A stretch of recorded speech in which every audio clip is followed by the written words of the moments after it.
Salut, c'est Max. Dans cette vidéo, on va tester un produit, le Boya. Boya quoi? Je sais plus le nom. Salut, c'est Max. Dans cette vidéo, on va faire un petit review de un micro-cravate. Un micro-cravate avec 2 émetteurs et un récepteur.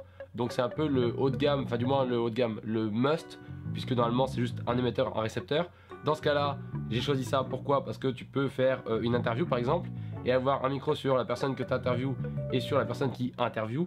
Et donc du coup avoir le micro-cravate sur chaque personne, donc un son correct, donc un truc plutôt pas dégueulasse.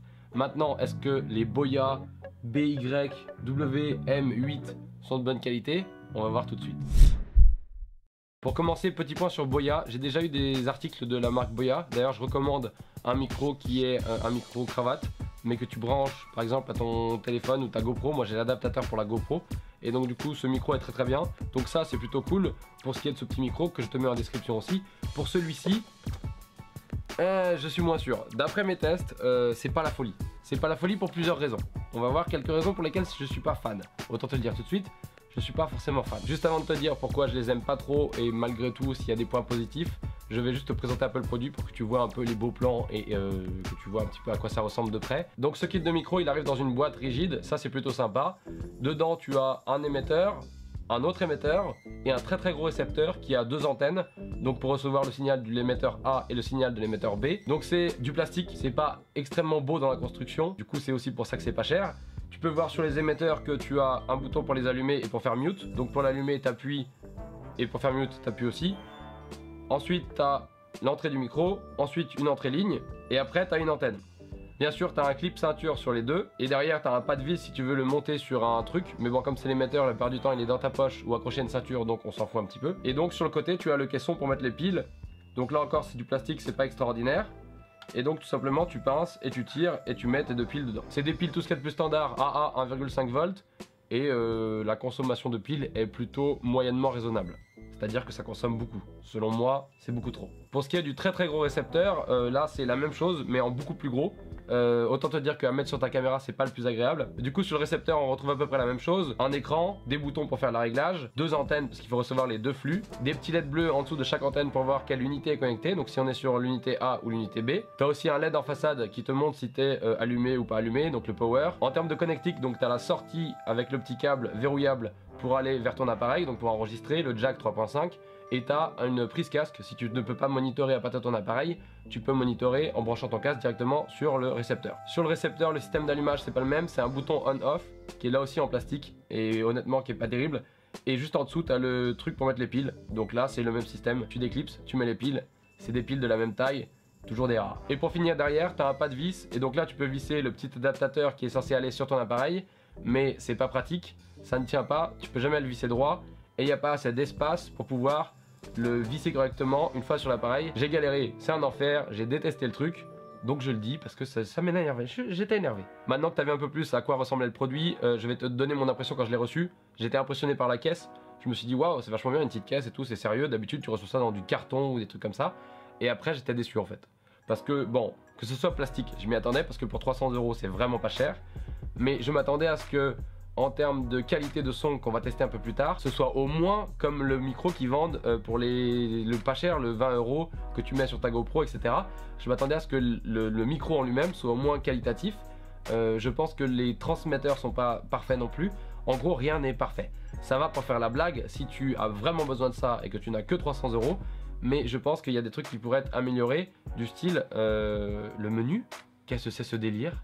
Le menu, alors je vais t'expliquer le menu parce qu'il faut que je te l'explique, j'ai passé du temps à le comprendre et à me faire chier, mais parce que je ne lis pas la notice, mais le menu c'est un enfer. Donc, pour te servir du machin, qu'est-ce que tu vas devoir faire? Pour baisser le volume sur une unité, tu vas tout simplement appuyer donc sur le bouton 7, et là tu vas faire plus ou moins pour régler le volume. Ensuite, toujours sur l'émetteur, si tu veux changer les channels, il suffit juste d'appuyer sur plus ou moins. Donc après, il faut les faire correspondre ça sur le récepteur, bien entendu. Donc ça, c'est les bases de réglage pour l'émetteur. Maintenant, le récepteur, bah, c'est un peu le même concept. Tu as toujours 3 boutons. Quand tu vas vouloir changer les réglages de chaîne, tu appuieras sur plus ou moins. Quand tu vas vouloir changer le volume, tu appuieras sur 7. Et ensuite, tu changeras le volume. Moi, je l'ai mis à 17. Mais c'est pareil, au début, il était à je sais pas combien. Et c'était beaucoup trop haut. Ensuite, tu réappuies sur 7. Et si tu fais plus ou moins, tu as accès au mode mono ou stéréo. Donc le mode stéréo, ça va être si tu utilises qu'un seul micro, j'imagine. Et sinon, ça va être le mode mono pour utiliser un micro de chaque côté. Donc tu auras une piste stéréo enregistrée dans ton appareil, mais d'un côté tu auras un micro et de l'autre côté tu auras un autre micro, donc le A et le B. Voilà pour le tuto rapide sur comment paramétrer tout ça sans le mode d'emploi, puisque je pense qu'un produit doit être efficace sans le mode d'emploi. Tu dois pouvoir t'en servir sans avoir à lire des notices traduites du chinois au français par des portugais et dans tous les sens comme ça. Tu dois pouvoir t'en sortir sans lire les notices. Ce produit là pas tellement, tu peux pas vraiment t'en sortir sans lire la notice. C'est un peu dommage. Ce qu'on va faire, c'est qu'on va comparer au Rode VideoMic Pro qui est là-haut au-dessus comme d'habitude.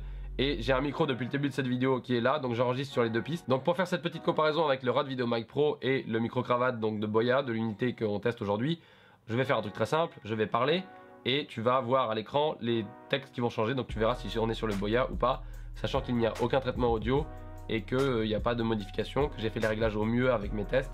Donc du coup c'est en théorie ce que tu pourrais avoir. Du coup j'en profite pour faire un peu de pub. Tu sais que tu peux aller voir mon site, donc maxmaximus.fr, où dessus il y a plein de choses. Et il y a de plus en plus de trucs qui vont arriver, donc que ce soit des articles, des recommandations de matos, d'autres trucs. Donc va là-bas et tu peux aussi t'inscrire sur la newsletter.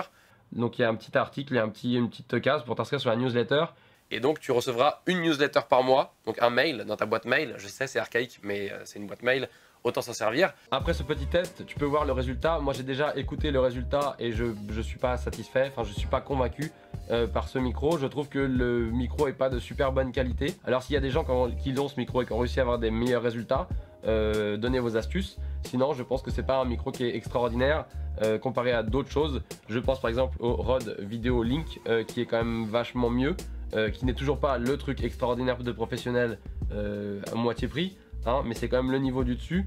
Il est à mon avis plus utile aussi, puisque quand tu l'accroches sur ton appareil ici comme ça, tu as ici directement les niveaux, etc. alors que l'autre c'est dessus et quand tu l'accroches du coup c'est dessus, tu le vois pas. Donc voilà, je pense que c'est à peu près tout pour ce test du Boya référence compliquée, je sais plus le nom, je te le mets ici. Moi je suis pas convaincu, je l'ai testé dans différentes conditions et là j'ai voulu faire une vidéo axée comme ça. Maintenant il y a plein d'autres tests qu'on peut faire, on peut faire un truc plus exhaustif, moins subjectif, etc. Mais je voulais que tu aies mon avis sur ce produit.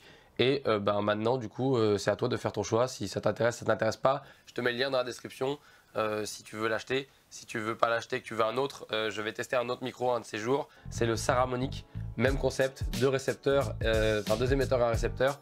Et ça a l'air un peu mieux. C'est aussi beaucoup plus cher puisque c'est environ 400-450 €.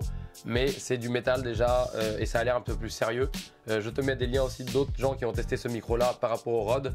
Comme ça tu peux aller faire tes comparaisons et voir ce qui te plaît. J'espère que cette vidéo t'a plu. Si tu veux plus d'infos sur le matériel, mes recommandations, etc. tu peux aller sur mon site maxmaximus.fr. Tu peux aussi aller sur kit.com/maxmaximus. Tu peux aussi aller voir dans la description. Si tu veux aller lire des articles, c'est pareil, sur mon site il y a tout ce qu'il faut. Sinon on se retrouve dans la prochaine vidéo. N'hésite pas à me laisser ton avis. Voilà. Et sinon, écoute, merci d'avoir regardé cette vidéo et à plus tard.